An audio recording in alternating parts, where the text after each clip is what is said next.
Ya, dialog kita lanjutkan kembali masih bersama pengamat transportasi dari UI, Ellen Tangkudung. Bu Ellen, Ya, kalau kita bicara soal transportasi publik, ini bukan hanya bicara yang mass rapid transit gitu ya, atau yang bawahnya besar-besar kayak busway atau ya, MRT dan juga KRL. Tapi juga ada angkot di situ kan. Nah ini kalau menurut Bu Ellen, bagaimana mestinya dengan angkot-angkot yang apa namanya kecil-kecil dan kan duduknya juga agak mepet ini? ya. Sebenarnya kan aturan transisi ini itu berlaku untuk semua, termasuk angkot atau yang sekarang sering disebut sebagai mikrotrans. Mikrotrans itu Jaklingko, ya itu berlaku juga yang 50% itu. Nah, ini yang harus sangat diawasi karena angkot itu kan akan naik dari banyak tempat ya, jadi tidak harus dari halte tertentu gitu. Jadi tetap aja harus ada jarak, itu diberikan seperti tanda-tanda di kursinya supaya ada jarak paling tidak harusnya sih 1 meter ya, paling tidak lewat 1 orang gitu supaya kosong 1 baru terisi.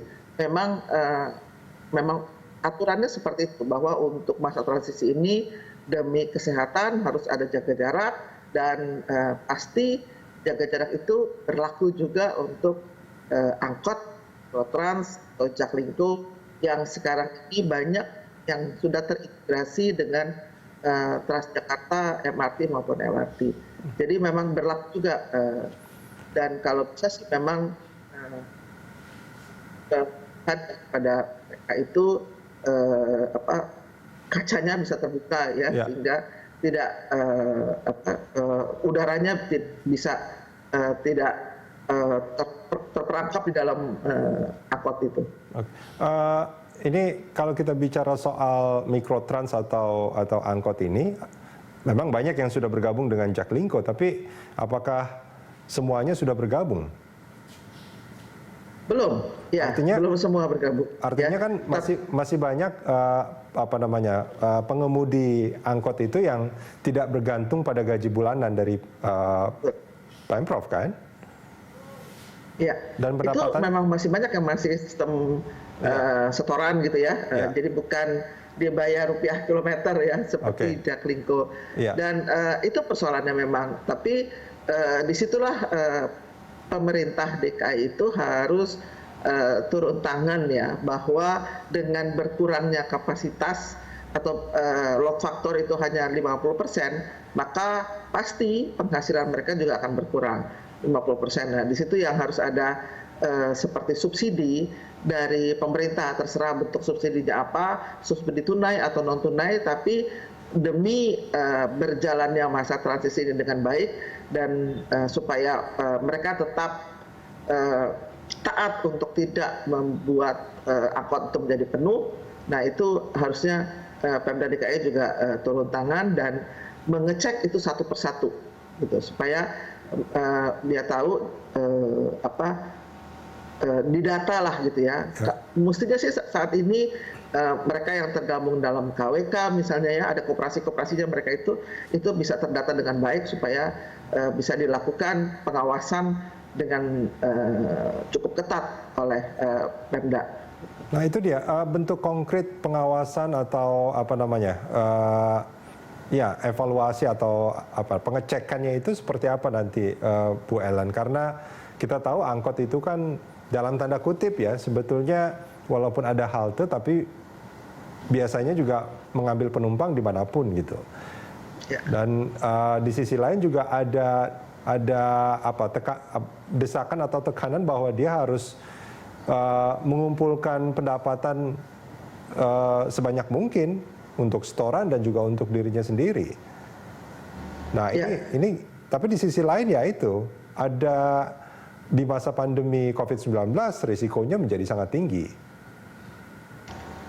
Ya betul, betul Pak Rudi. Jadi memang angkot ini yang harusnya sangat diperhatikan ya, karena mereka itu beroperasi bisa dari mana saja, artinya walaupun sudah ada trayek, ada halte, tapi ya kemungkinan untuk berhenti karena dia tidak punya jalur khusus, itu kemungkinan untuk berhenti di mana saja ya. Jadi memang itu yang saya katakan tadi, bahwa dalam hal ini Dinas Perhubungan itu perlu mengamati mereka, mengawasi mereka dengan sangat detail, teliti, termasuk pengoperasiannya.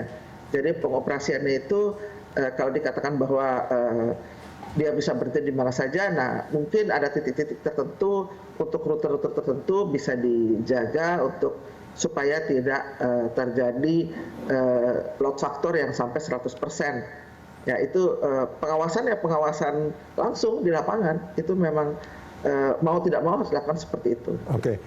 Di masa yang sudah kita masuki sekarang, PSBB Jakarta tahap keempat mungkin ya berarti ya? Transisinya. Yang disebut juga dengan PSBB transisi ini, di mana pelonggaran dilakukan, kalau dinyatakan bahwa jam operasional moda transportasi umum itu sudah kembali normal, boleh nggak kalau saya simpulkan dari pernyataan Bu Ellen, sebetulnya bukannya kembali normal, tapi justru harus lebih justru berbeda gitu, bukan normal tapi berbeda. Jam operasional di jam-jam tertentu itu jumlah headway-nya harus lebih diperpendek, terus juga pengawasan jadi lebih diperketat dan segala macam. Boleh nggak kalau saya katakan bahwa harusnya bukan normal tapi justru abnormal mungkin ya, atau normal baru ya. Itu yang mungkin bagian dari yang disebut dengan normal baru. Jadi sudah normal tapi dengan berbagai protokol kesehatan yang harus dipenuhi tadi ya, termasuk pakai masker, jaga jarak ya itu. Nah, dengan demikian secara operasional dia akan berbeda. Itu yang disebut dengan normal baru. Dengan berbeda artinya mereka akan diawasi lebih ketat, akan karena tadi berbeda hanya load factor 50% ya, itu perlu diawasi lebih ketat. Kemudian headway dari Transjakarta yang sudah punya jadwal itu juga harus diperpendek waktunya supaya tidak terjadi halte yang menjadi terlalu penuh misalnya, atau antrian yang terlalu padat misalnya. Jadi memang kalau dikatakan kembali normal, tapi normal baru, tidak sama dengan sebelum adanya pandemi. Oke, baik. Bu Ellen, terima kasih banyak sudah bergabung bersama kami di pagi hari ini. Pemirsa, demikian dialog Morning Talks pagi hari ini. Dan Good Morning Jakarta masih akan kembali bersama rekan Patricia Papalie sesaat lagi.